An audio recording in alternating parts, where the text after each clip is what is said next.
Buongiorno, dobro jutro, guten Morgen, buon dì. Mi contava Franca, no? Che quando morosave l'uomo era tan gentil, per aulis dolcis, ogni quardore diceva che gli voleva bene, insomma, era l'uomo che gli si era insumiato di sposare e lo ha sposato. Dopo sposati e là de ben per un tra di tempo, ma dopo l'attaccato a spreseale, a parare in bande, allora sono là che io i matrimoni si in crisi, no?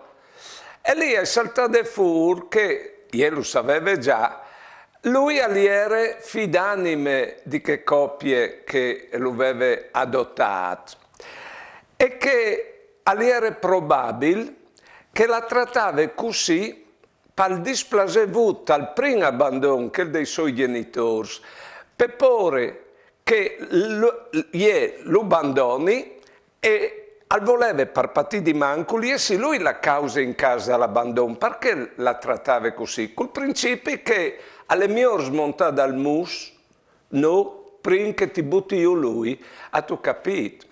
Allora, che anche se uno è stato abbandonato di o di lui prima dal matrimonio, può stare che succede la stessa roba, che queste benedette pure di essi abbandonarsi, che fa sì che tu ributtis, ecco, il malstato su che l'altri.